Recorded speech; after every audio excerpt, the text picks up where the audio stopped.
Hello everyone, I'm out here in Uvalde, Texas for our Christmas holiday here at my grandparents' property out here.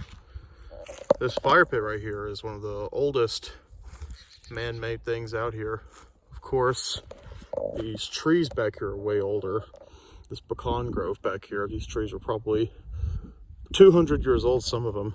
But this fire pit been here before anything else did. Before any of these houses, the barns, the sheds, anything. Before any of that was this fire pit.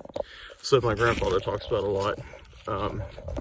How, you know, when they bought the property back in 1981, they dug this fire pit and had a camp here. And that was the first thing they did when they got this property. So we're down the Pecan Grove now. That fire pit we were just at is right there, up there on the cliff.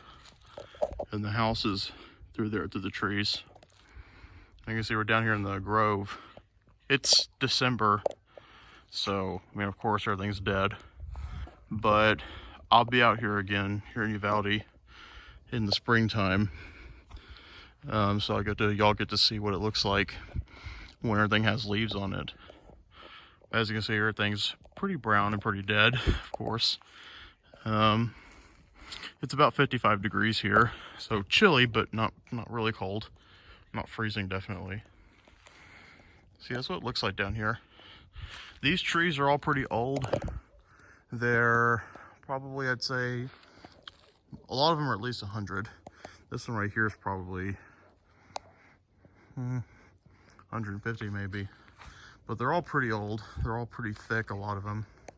They've been here, they've been roughly this size since my grandpa bought the property 40 years ago. And yeah, when they fall, when they lose their pecans, usually in October and November, this whole thing is covered in pecans, but they've managed to get most of them. And they put them in buckets and they use them for pecan pie, other candies, and just, you know, eating straight pecans usually. But yeah.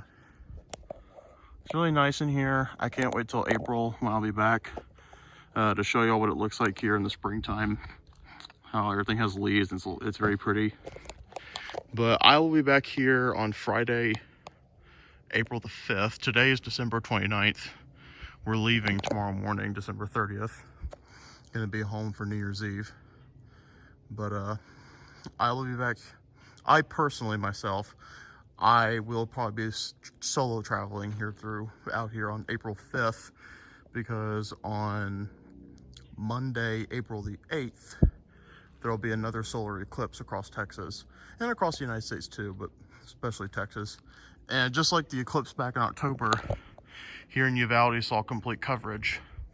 The moon completely covered the sun, and that will be happening again in about 3 months, because today's December 29th and the eclipse will be on April 8th, so just a little bit over 3 months away. But yeah, I'll be back out here again on that day, and y'all get to see how everything looks in the springtime. But even the winter, everything out here is pretty nice. I mean, in the winter you can see a lot more through here. You can see the hills over here. That's Chalk Bluff. Chalk Bluff Park is also down there by Chalk Bluff. We call this thing the Green Giant. But one thing you'll notice if you look at this, if you look at the Uvalde area on Google Maps, you only see big trees like this along the riverbank. Throughout the rest of West Texas, it's mostly, you know, small shrubs and little trees. But the Nueces River is down there, and you see a lot of these big trees like this along the riverbank. So I'll show you all the river now. We're gonna walk over there. You'll get to see it again in other parts of it that I didn't see last time. So we're at the first ravine, and this is a little spring that kind of goes up in this corner. It used to be right here, but it starts right there and goes out and feeds the river. But years ago, or up until about, what was it? Yeah, up until 7-8 years ago, this whole thing was like a little brook, like very thin, very shallow, like only a couple inches deep, but crystal clear, freezing cold water all the time. It was a fresh spring that came out of the cliffside right here. And where this rock path is now was rock, but it was covered in like a couple inches of water, like a little brook. And it would feed down there, and it gets deep over there, but it got deep even back then. But this whole thing was covered in just a few inches of water, but just enough where you could drive through it without a problem all the time. It was really pretty. It's kind of sad that it's gone now. I don't know if we have any pictures of it. It's been a while, it's been a couple of years, but I don't think we do. But it used to look like that, and I think it's kind of a shame it doesn't look like that anymore. So as you can see here, you can see the fresh water coming out of the spring, coming out of the side of the mountain right there. This water is right here is crystal clear and freezing cold year round because it's fresh spring water. It's clear, but the bottom is pretty muddy, has a lot of silt on it. There's been quite a few floods in the recent years. But, you know, when I was younger, when I was little, this was clear, of course. I mean, it's clear now, but it was a lot more rocky. It was a lot prettier back then, this place specifically. That's a fishing hole over there. A lot of good fish usually go in there. Not a good place to swim though, because a lot of snakes too. But good for fishing, but not good for swimming.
So the sun is setting and it's getting dark out here. I'm not gonna cross this river because last night it was literally 32 degrees, right at freezing. It's been pretty cold out here. So this water is very cold. I stuck my hand in it, and I'm also wearing shoes and socks. So I'm not walking across this river. But right here you can see there's quite a few rocks. However, you know, back during the spring and on Memorial Day and back in July we were out here, and for a while, or for a long time, we've always had kind of a little bit of a dam here, make this a little deeper right here. It's been like that for a while, been like that for years. We've done that, but with the flood that came through here in October, big wall of water. My parents made a video about it. Y'all want to go see it on their channel. But some of the rocks kind of got washed off.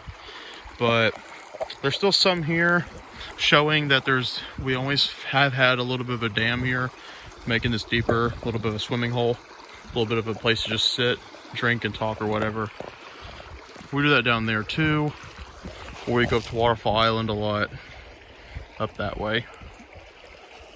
But yeah, you can still see the remnants of it being here, just not much. So these are my grandma Edna's chickens. This is her coop. It's enclosed, as you can see. Because out here in West Texas, hawks and coyotes and mountain lions and other predators are kind of a big issue. So it's best to keep your chicken coop enclosed. However, as you can see, there is wiring on top, so it can still get sunlight and, you know, and stuff like that. It's just that they use wiring to enclose it. I'll go ahead and look inside, show you some of the chickens. They're mostly used for eggs. She doesn't really butcher them, just takes the eggs and uses them for cooking.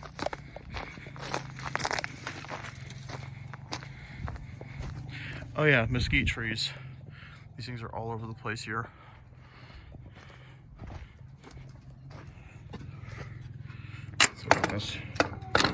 Oh, whoa.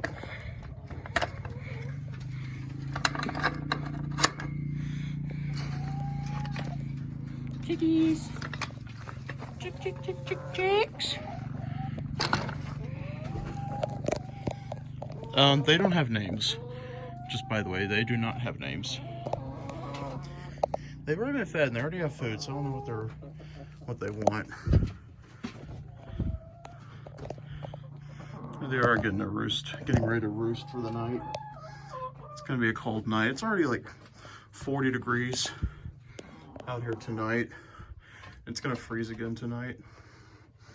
So they're all getting ready to roost. These are all their little areas where they roost, lay eggs.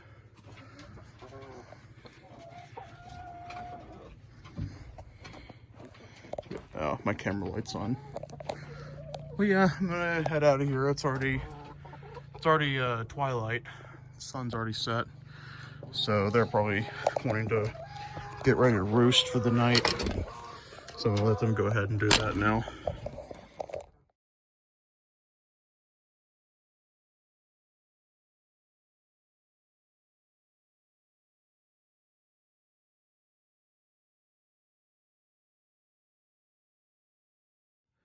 Alright everyone, thank you for joining me on another daily life and some adventures with Ben.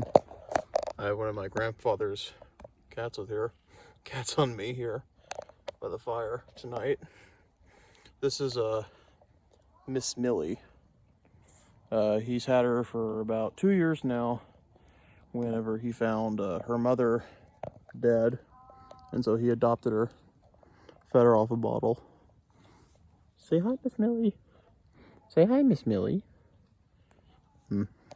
Alright, thank you everyone. Thank you for joining me tonight, and I hope you all had... Well, no, it's technically still Christmas. I'll talk about that in my video, I think tomorrow.